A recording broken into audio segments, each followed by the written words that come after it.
Hello friends, இந்த வீடியோவில் நம்ம என்ன பார்க்க போறோம்னா சிஎஸ்எஸ்ல பார்டர் கலர்ன்ற ப்ராப்பர்ட்டி பத்தி தான் பார்க்க போறோம். வாங்க நான் அதை பத்தி எக்ஸ்பிளைன் பண்றேன். இந்த இடத்துல என்ன பண்ணிருக்கேன்னா ஒரு பிடேக் கிரியேட் பண்ணிருக்கேன். இந்த பிடேக் குள்ள ஒரு கண்டென்ட்டை ஆட் பண்ணிருக்கேன். இந்த பிடேக் என்ன பண்ணிருக்கேன்னா இன்டர்னல் சிஸ்ல கால் பண்ணிருக்கேன். இந்த இன்டர்னல் சிஸ்ல என்ன பண்ண போறோம்னா பார்டர் ஸ்டைல்ன்ற ப்ராப்பர்ட்டி ஆட் பண்றேன். இந்த இடத்துல பார்டர் ஸ்டைல் ப்ராப்பர்ட்டி எதுக்கு யூஸ் பண்றோம்னா ஒரு கண்டென்ட்டை சுத்தி ஒரு பார்டரை கிரியேட் பண்றதுக்கு யூஸ் பண்றோம்.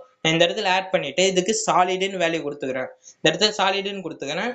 வாங்க இது நார்மலா ரன் பண்ணி கேட்டீங்கன்னா பாத்தீங்களா, அந்த கண்டென்ட்டை சுத்தி ஒரு பார்டர் கிரியேட் ஆயிருக்குல்ல. நம்ம இந்த பார்டரோட கலரை சேஞ்ச் பண்றதுக்கு தான் நம்ம இந்த பார்டர் கலர்ன்ற ப்ராப்பர்ட்டி யூஸ் பண்றோம். இந்த இடத்துல பார்டர் கலர் ப்ராப்பர்ட்டி இந்த இடத்துல கால் பண்ணிக்கிறேன். கலரை இந்த இடத்துல போட்டு ரெட்னு கொடுக்கலாம். வாங்க இப்ப ரன் பண்ணுவோமா? பாத்தீங்களா, அந்த கண்டென்ட்டை சுத்தி இருக்கிற பார்டரோட கலர் ரெட்டா மாறிச்சு. இந்த இடத்துல வேற வேல்யூ கூட கொடுத்து பார்க்கலாம். இந்த இடத்துல எல்லோன்னு கொடுக்கலாம், எல்லோ கிரீன் கொடுக்கலாம். வாங்க இப்ப ரன் பண்ணலாமா? பாத்தீங்களா, அந்த கண்டென்ட்டை சுத்தி எல்லோ கிரீன் கலர் ஆட் ஆயிடுச்சு. எவ்வளவுதான் ஃப்ரெண்ட்ஸ் பார்டர் கலர் ப்ராப்பர்ட்டி. இது மாதிரி இன்னும் நிறைய இன்ஃபர்மேஷன் நீங்க தெரிஞ்சுக்கணும்னா மறக்காம சேனல் சப்ஸ்கிரைப் பண்றேங்க. அடுத்த வீடியோவில் பார்க்கலாம்.